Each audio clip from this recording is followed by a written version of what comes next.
Nepal Tibet border पर 26 अगस्त की सुबह आई बाढ़ की तस्वीरें आप तक पहुंच गई होंगी। भोटे कोशी नदी में आई बाढ़ ने बॉर्डर से सटे रासुवा जिले में तबाही मचा दी।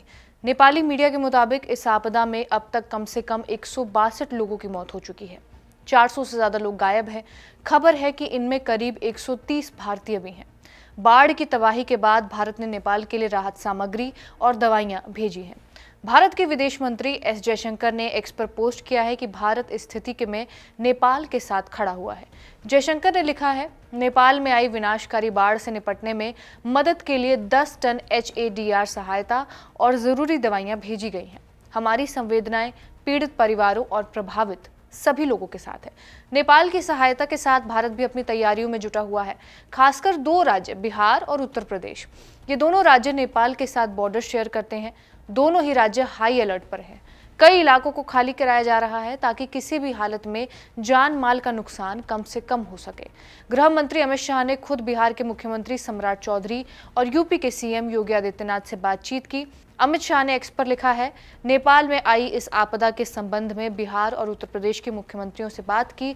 इसका प्रभाव जिन सीमावर्ती क्षेत्रों पर पड़ सकता है, वहां के स्थानीय प्रशासन और राहत बचाव की टीमों के साथ NDRF को भी हाई अलर्ट पर रखा गया है।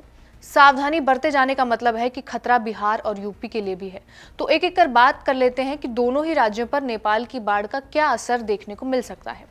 बिहार से बात शुरू करते हैं। सबसे पहले समझ लेते हैं नेपाल और बिहार के बीच शेयर होने वाला भूगोल। नेपाल का दक्षिणी हिस्सा तराई का मैदानी क्षेत्र है जो उत्तर बिहार के मैदानी इलाके से जुड़ता है। 4 नदियां हैं जो नेपाल से निकलती हैं और बिहार में प्रवेश करती हैं: कोसी, गंडक, बागमती और कमला।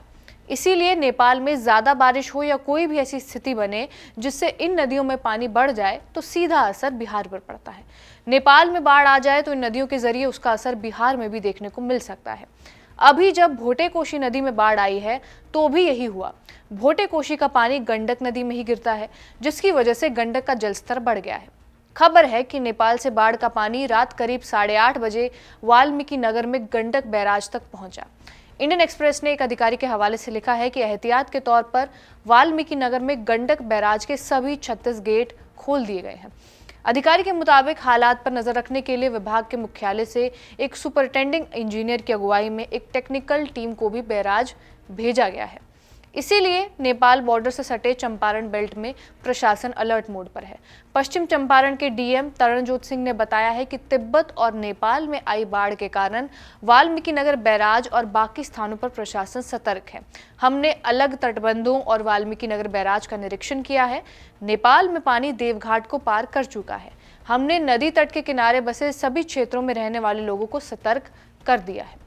लेकिन बाढ़ का असर सिर्फ पश्चिम चंपारण में ही देखने को नहीं मिलेगा, बल्कि पूर्वी चंपारण, गोपालगंज, सारण, मुजफ्फरपुर और वैशाली जैसे जिलों में भी असर दिख सकता है। सीतामढ़ी और शिवहर को भी संवेदनशील जिलों के तौर पर देखा जा रहा है। टाइम्स ऑफ इंडिया की रिपोर्ट के मुताबिक हालात देखते हुए पहले से ही NDRF की 9 टीमें बिहार में तैनात कर दी गई हैं। रिपोर्ट है कि पश्चिमी चंपारण के नदी वाले इलाके में लगभग 5000 लोगों को दूसरे इलाकों में शिफ्ट कर दिया गया है। बिहार की तरह ही उत्तर प्रदेश भी नेपाल से बॉर्डर शेयर करता है। यूपी के कुल 6 जिले नेपाल से सटे हुए हैं, लेकिन खतरे की आशंका 2 जिलों में है। ये वही 2 जिले हैं जहां से गंडक नदी गुजरती है, महाराजगंज और कुशीनगर। दोनों जिलों में प्रशासन अलर्ट पर है। CM योगी आदित्यनाथ ने एक्स पोस्ट कर खुद जानकारी दी है। CM ने लिखा है, नेपाल के रसुआ क्षेत्र में भोटे कोशी नदी में आई भीषण बाढ़ से हुई क्षति अत्यंत चिंताजनक है। भगवान पशुपतिनाथ से सभी के सकुशल होने की प्रार्थना है। इसके प्रभाव से उत्तर प्रदेश के जनपद महाराजगंज और कुशीनगर में गंडक और नारायणी नदियों के जलस्तर में वृद्धि तथा बाढ़ की संभावना के दृष्टिगत स्थानीय प्रशासन को पूरी तरह सतर्कता बरतने और आवश्यक तैयारियां सुनिश्चित करने के निर्देश दिए गए हैं।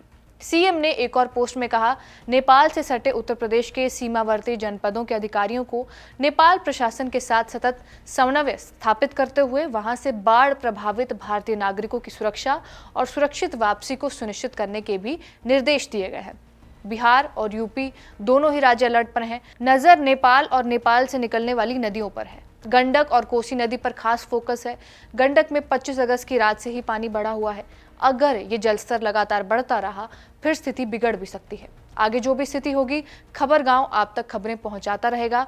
हमारे साथी निखिल और जेरी जल्द ही नेपाल में ग्राउंड से इस आपदा की कहानियां आप तक लाने वाले हैं। देखते रहिए खबर गांव। इसे रिकॉर्ड किया है हमारे साथी तौफीक ने। मेरा नाम है रिया। नमस्ते।